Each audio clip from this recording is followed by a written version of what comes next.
جو بعد میں آپ کے دشمن بن گئے، وہ آپ سے محبت اس قدر کیا کرتے تھے کہ آپ کی پیدائش کا سنتے ہی ابو لہب نے اپنی باندی کو جو خبر لے کے آئی تھی دوڑی ہوئی، میرے آقا آپ کے گھر بھتیجا پیدا ہوا ہے، آپ کے عبداللہ جو انتقال کر گئے تھے حضور علیہ السلام کی پیدائش سے پہلے ہی، ان کے گھر آمنہ کے یہاں لخت جگر آیا ہے، اس نے اس قدر خوشی کا اظہار کیا، کہا آج سے تو میری باندی نہیں بلکہ میں تجھے آزاد کرتا ہوں، اس لیے کہ تو نے میرا دل خوش کر دیا، مجھے بھتیجے کے آنے کی خوشخبری سنائی ہے۔ وہ جو رسول اللہ صلی اللہ علیہ وسلم سے اتنی محبت کرتے اور اتنا تعلق کرتے کہ اگر آپس میں جھگڑے بھی ہو جاتے تو محمد رسول اللہ جو فیصلہ کرتے وہ ان کے یہاں ماننے ہوتا، اس کے اوپر عمل ہوتا۔ آج وہی کیوں ہاتھوں میں پتھر اٹھائے کھڑے ہیں، کیوں ہاتھوں میں تلوار لیے کھڑے ہیں، کیوں محمد الرسول اللہ کے گھر کا محاصرہ کیے ہوئے ہیں، کہا یہ نکلے تو قتل کر دیں، سب ایک مرتبہ ہی ان پر وار کر دیں۔ یہ سب کچھ حالات کیوں بن گئے ہیں؟ ماننا پڑے گا کہ محمد الرسول اللہ صلی اللہ علیہ وسلم کی پیدائش اس لیے نہیں ہوئی تھی کہ آپ یہ منوانے کے لیے آئے ہو کہ مانو مجھے میں اتنا حسین ہوں، آپ یہ منوانے کے لیے نہیں تشریف لائے کہ مانو میں اتنا طاقتور ہوں اور دنیا میں مجھ سے بہادر کوئی نہیں، مانو کہ میں اتنا ایسا اور ایسا ہوں۔ یہ منوانے کے لیے آپ کا مقصد نہیں، بلکہ آپ تو یہ منوانے کے لیے آئے تھے کہ مانو کہ رب ایک ہے، مانو کہ ساری کائنات اسی کے قبضے میں ہے، مانو کہ اس کے مقابلے پر کوئی دوسری چیز دکھنے والی نہیں ہے۔ یہ ہوائیں، یہ دریا، یہ سمندر، یہ پیڑ پودے، یہ آسمان و زمین، یہ تارے، یہ آسمانوں پر نکلنے والے سورج اور چاند و سیارے، یہ زمین میں پیدا ہونے والی تمام چیزیں، یہ سب اللہ کے قبضے میں ہے، اللہ کی مخلوق ہے۔ یہ سارے پیدا ہونے والے جانور، یہ گائے بیل بھینس، یہ چڑیے، یہ ہاتھی، یہ اڑنے والے، یہ چلنے والے، یہ رینگنے والے، یہ چیونٹیاں، تمام جیو جنتر سب اللہ کی مخلوق ہے۔ وہ تو یہ بتانے آئے تھے کہ مانو کہ وہ رب ایسا ہے، ایسی طاقت والا ہے، اور اسی کے احکام ہیں قرآن کریم میں، اسی کے احکام ہیں۔ یہی منوانے کے لیے رسول اکرم صلی اللہ علیہ وسلم تشریف لائے تھے۔ آپ نے نہ اپنی بہادری کو منوانے کی بات کی، نہ اپنے حسن و جمال کو، نہ اپنے خاندان و قبیلے کو، نہ اپنے قد و قامت، جسم و جثے کو، نہ اپنے ہاتھوں کی اور کلائیوں کی قوت کو، بلکہ آپ نے تو یہ منوایا ہے کہ اللہ کو مانو اور مجھے اس کا رسول مانو، میں اس کا رسول ہوں۔ بس اللہ کے رسول نے اپنے آپ کو رسول منوانے کی بات کی ہے، باقی آپ نے اس پر بھی کوئی اسٹیبر نہیں کیا ہے کہ مانو ورنہ میں تمہیں تلوار سے اڑا دوں گا، ایسا بھی کچھ نہیں، بلکہ آپ نے اپنی بات پیش کر دی، اور رب نے کہا فمن شاء فلیؤمن ومن شاء فلیکفر، جو چاہے مانے جو چاہے نہ مانے۔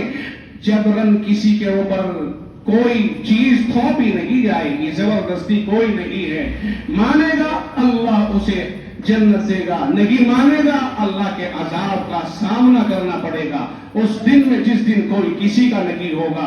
فَإِذَا نُفِخَ فِي الصُّورِ فَلَا أَنْسَابَ بَيْنَهُمْ، جس دن سور بھوگا جائے گا اس دن نسب رشتے ختم ہو جائیں گے، آپس میں کوئی کسی سے بات چیت نہیں کرے گا، اور صورتحال یہ بن چکی ہوگی یوم یفر المرء من اخیہ، اس دن آدمی آدمی سے بھاگے گا، کوئی کسی کا نہیں ہوگا، نفسی نفسی کا عالم ہوگا، باپ سامنے کھڑا ہے، کسی کو یہ شبہ نہ رہے کہ اگر میں اپنے قریبی رشتہ داروں کو دیکھوں گا تو میں ضرور مدد کروں گا، نہیں، رب کہتا یبصرونہم، آپس میں ایک دوسرے کو دکھا دیے جائیں گے، لیکن کوئی کسی کے اوپر دیکھو، کوئی کسی کے اوپر نظر کرنے کے باوجود کسی کو پہچاننے کی کوشش نہیں، اور پہچانے گا تو دور بھاگے گا، کبھی تجھ سے کسی نیکی کا مطالبہ کر لے۔ یہ دنیاوی رشتے جو ہم یہاں قائم کیے ہوئے ہیں یہ وہاں ٹوٹ جائیں گے۔ ایک وقت ایسا آئے گا، سنو میرے عزیزو، ایک وقت ایسا آئے گا کہ یہ رشتے، یہ تعلق داریاں، یہ دوستیاں، بلکہ ایک وقت دوستوں میں بھی آئے گا۔ آج دوستی کے نام پر بڑے بڑے ظلم کر ڈالتے ہیں، آج دوستی کو نبھانے کے لیے بڑے بڑے گناہ کر ڈالتے ہیں۔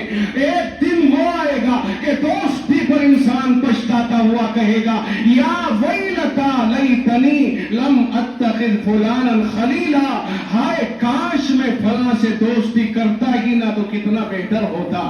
یا ویلتا لیتنی لم اتخذ فلانا خلیلا، کاش کہ میں فلاں کو دوست بناتا ہی نہ، کاش کہ میں فلاں کو دوست بناتا ہی نہ.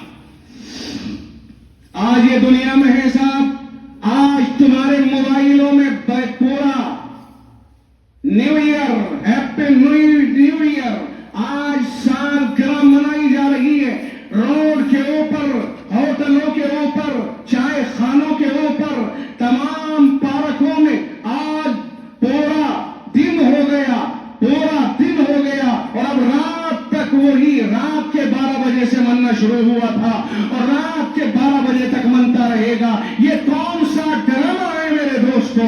آج جنوری فروری کے اعتبار سے 1 جنوری ہے، جنوری سورج کے اعتبار سے آتی ہے. جنوری کا اسلام کے ساتھ کوئی تعلق نہیں ہے. اسلام کے ساتھ تو محرم سے تعلق قائم ہوتا ہے. تمام کے تمام سال برابر، 12 مہینے رب کے یہاں برابر، لیکن اسلامی مہینے تو محرم، صفر، ربیع الاول، ربیع الثانی، جمادی الاولی، جمادی الاخری، یہ ہیں رجب، شعبان، رمضان، شوال، ذوالقعدہ، ذوالحجہ، جنہیں ہم جانتے تک نہیں ہیں. چاند کی تاریخوں کا علم نہیں ہے ہمیں. چاند سے، جبکہ ہر چیز کا تعلق رب نے چاند کی تاریخوں سے جوڑا ہے. آپ عید منائیں گے چاند دیکھ کر، روزے رکھیں گے چاند دیکھ کر، عاشورہ کا روزہ رکھیں گے چاند دیکھ کر، آپ عید الاضحیٰ منائیں گے چاند دیکھ کر. آپ جتنے بھی آپ میں سے عدت ہوگی چاند کے اعتبار سے، یہ ساری چیزیں، حج ہوگا چاند کی تاریخوں کے اعتبار سے. یہ سارے کے سارے احکام اسلامیہ چاند سے جڑے ہوئے ہیں. جنوری فروری سے اسلام کی کسی بھی عبادت کا کوئی تعلق نہیں ہے. میں مہینوں کے ہونے کا انکار نہیں کرتا کہ آپ ان کا حساب چھوڑ دیں، آپ ان کا نام لینا چھوڑ دیں، مجھے مہینوں سے کوئی اعتراض نہیں. اعتراض اس کے اوپر ہے کہ ایک مسلمان اپنی شناخت چھوڑ کر کے دشمن کے چنگل میں کیوں جا رہا ہے. دشمن نے جال بنایا بہت طاقتور، پوری دنیا میں پھینکا تو مسلمان اس جال کو سمجھا کیوں نہیں. یہ فرسٹ ایئر، یہ نیا سال، یہ نئے سال کی مبارکبادیاں، ان کا اسلام سے کوئی تعلق نہیں. اور اگر تم میں کوئی دانشور، کوئی پروفیسر، کوئی دنیاوی تعلیم سے بہت زیادہ متاثر میری ان باتوں سے اتفاق نہیں کرتا ہے تو نہ کرے، مجھے اس سے کوئی بحث نہیں ہے. میں وہ بتاؤں گا جو اسلام میں جائز ہے اور جو ناجائز ہے. مجھے کبھی کسی کے اس طرح کے آنکڑوں سے کوئی سروکار نہیں ہوتا. بات کھل کر کے مجھے اسلام کے بارے میں کہہ دینا ہوتا ہے اور یہ ہماری ذمہ داری ہے. ایک عالم اگر اسلام کے احکام کو کھل کر نہ بیان کرے، پھر اس عالم کی قیامت کے دن گردن کی نقطی ہوگی. اللہ کے نبی صلی اللہ علیہ وسلم نے فرمایا اذا ظہر البدع والفتن فلیظہر العالم علمہ، او کما قال. فرمایا علامہ شمس الدین ذہبی نے کتاب الکبائر میں حدیث پاک کو نقل کیا کہ آقا نے فرمایا ہے اذا ظہر البدع والفتن فلیظہر العالم علمہ. فرمایا جب بدعتیں، جب فتنے ظاہر ہو جائے اور منہ پھاڑ کر کے قوم کی طرف بڑھ رہے ہوں، اس وقت میں عالم کے اوپر اپنے علم کو ظاہر کر دینا ضروری ہے. اس وقت چاہیے کہ ایک عالم اپنے علم کا برملا اظہار کرے. اگر اس وقت بھی عالم نے اپنے علم کو ظاہر نہ کیا تو پھر کب کرے گا؟ نیا سال اسلام میں کوئی حیثیت نہیں رکھتا ہے. آج ہمارے موبائلوں پر دوستوں کی مبارکبادیاں آ رہی ہیں. نیا سال مبارک، نیا سال مبارک. تیرا محرم کہاں گیا؟ تیرا وہ سال کہاں گیا جو اسلام سے متعلق ہے؟ اگر مبارکباد دینی ہے، میں کہتا ہوں مبارکبادی کی تو کہیں ہے ہی نہیں، لیکن دینی ہے تو وہاں تو لگتا ہے. یہاں کے کیا معنی ہے؟ اپریل فول منایا جاتا ہے، 1 اپریل منائی جاتی ہے. یہی معلوم نہیں کہ اپریل فول کے کیا مطلب ہے. آپ کو شاید یہ اندازہ نہ ہو کہ 1 اپریل جس میں جھوٹ بولنے کو جائز کہا گیا اور دنیا میں جھوٹ بولنے پر کوئی پکڑ نہیں 1 اپریل میں. باقی دنوں کے اندر تو آپ نے جھوٹ بول دیا، اپنا غلط بیانی کر دیا، آپ نے ہمیں دھوکہ دے دیا، لیکن اپریل میں کوئی جھوٹ بولنے کو برا سمجھتا ہی نہیں. 1 اپریل کو، اپریل کی 1 تاریخ کو یہ ہمارے اندر بھی چل رہا ہے. ایک بار میرے ساتھ بھی 1 اپریل کو یہ دھوکہ کیا گیا. مجھ سے بتا دیا گیا کہ تیری اماں کا انتقال ہو گیا. میں گرتا پڑتا گھر پہنچ جاؤں، کچھ نہیں. بعد میں پہنچا تو حضرت کہا 1 اپریل نہ تھی. شرم و حیا کا مقام ہے. اندلس جو مسلمانوں کی 800 سال کی تاریخ کا ایک بہترین مصور ہے، مسلمانوں کی 800 سال کی تاریخ کی عکاسی کرتا ہے. اندلس، غرناطہ، قرطبہ، اشبیلیا، کہاں کہاں کے نام گنائے. یہ جسے اسپین کہا جاتا ہے وہ اندلس. وہاں پر مسلمانوں کا ایک دبدبہ قائم تھا، دنیا پہ مسلمان حکومت کرتا تھا. مسلمان گولڈن دور سے گزر کر کے آئے ہیں اور آج تاریخ کے گڑھے میں آ کر کے گر گئے ہیں. اپنے بڑوں کی تاریخ کا ان کے پاس علم نہیں ہے. جس وقت میں اندلس کے اوپر اسلام کا سکہ چلتا تھا، پھر آہستہ آہستہ ہمارے اندر تبدیلی آئی، عیاشیوں میں مبتلا ہونے شروع ہو گئے، رب کی پکڑ آنی شروع ہو گئی. آخر یہ ہوا کہ 800 سال حکومت کرنے والا مسلمان ذلیل و خوار ہو کر اور قتل و غارت گری کے ساتھ میں رسوا ہو کر کے یا تو ختم ہو گیا یا ملک بدر ہو گیا.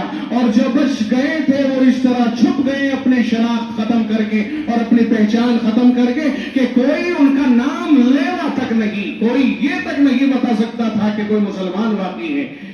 لیکن انٹیلیجنس اور خفیہ ایجنسیوں نے سرکار کو بتایا عیسائیوں کی سلطنت قائم ہو چکی تھی. انہیں بتایا، کہنے لگے کہ ابھی ہماری تحقیق یہ ہے کہ مسلمان چھپ کر کے ہمارے اس ملک میں رہ رہے ہیں. کہا انہیں چھپے ہوئے مسلمانوں کو ظاہر کرنے اور نکالنے کا طریقہ کیا ہے، یہ طریقہ ڈھونڈا جائے تاکہ انہیں ختم کر دیا جائے. تو انہوں نے ایک جھوٹ گھڑا، اپنی کابینہ میں ایک جھوٹ گھڑا. جھوٹ یہ گھڑا کہ بھئی لوگوں سے کہہ دیا جائے کہ جو ہوا سو ہوا، اور اب جو مسلمان ملک میں رہ رہے ہیں وہ چھپے نہ، بلکہ ان کو گرین کارڈ دیا جائے گا، نیشنلٹی دی جائے گی ان کو، اور یہاں کی شہریت دی جائے گی. اور وہ فلاں دن اپریل کی 1 تاریخ اس کے لیے طے کر لی گئی کہ اپریل کی 1 تاریخ کو فلاں جگہ جمع ہو جائے. جیسے ہمارے یہاں کہہ دیا جائے کہ بھائی دلی رام لیلا میدان میں جمع ہو جائے. چنانچہ پورے ملک میں منادی کرا دی گئی، اپریل کی 1 تاریخ طے کر دی گئی کہ 1 تاریخ میں سب لوگ وہاں آ کر کے جمع ہو جائیں. اپریل آ گیا، سب لوگوں نے خوشی کے ساتھ میں اپنے آپ کو باہر نکال دیا کہ اب تو ہم یہاں بھائی بھائی بن کے رہیں گے، کوئی دقت نہیں ہے. اور اتنی میٹھی انداز میں بات کی کہ لوگ نکلنے پر مجبور ہو گئے. جب سب لوگ جمع ہو گئے کسی ایک جگہ پر تو فورس کو لگا کر کے بجائے گرین کارڈ دینے کے ریڈ کارڈ دے دیا ان کو، یعنی تگے ٹیک کر دیا گیا. ان کے اوپر تلواروں کی بوچھار کر دی گئی. کوئی ایک بھی اس دن باقی نہ رہا، ہر مسلمان کو اس دن دھوکہ دے کے قتل کیا. یہ ہے وہ 1 اپریل جسے مسلمانوں ہم بھی منا رہے ہیں. اس کی تاریخ کا علم نہیں ہے ہمیں. یہ سڑی ہوئی تاریخ ہے ان عیسائیوں اور یہودیوں کی. مسلمانوں کے ساتھ انہوں نے سب کچھ کر رکھا ہے اور آج ہم ان کے آلائے کار بنے کہ ہمیں یہ تک پتہ نہیں چل پاتا ہے کہ ہم کر کیا رہے ہیں. نئی ٹیکنیک لے کر کے آ رہے ہیں. کہتے ہیں کہ صاحب برتھ ڈے منایا جائے گا. برتھ ڈے جس دن آپ پیدا ہوئے، برتھ ڈے جس دن پیدا ہوئے وہ منایا جائے گا. کیک لایا جا رہا ہے، کیک کاٹا جا رہا ہے، اسے کھایا جا رہا ہے، دوستوں میں خوشیاں منائی جا رہی ہے. میرا جنم دن آ گیا، میرا برتھ ڈے آ گیا. یہ صورتحال یعنی مر کے زندہ ہوتے ہیں. جب اس وقت میں سوتے وقت میں اللہ کے نبی نے دعا سکھائی، اللہم باسمک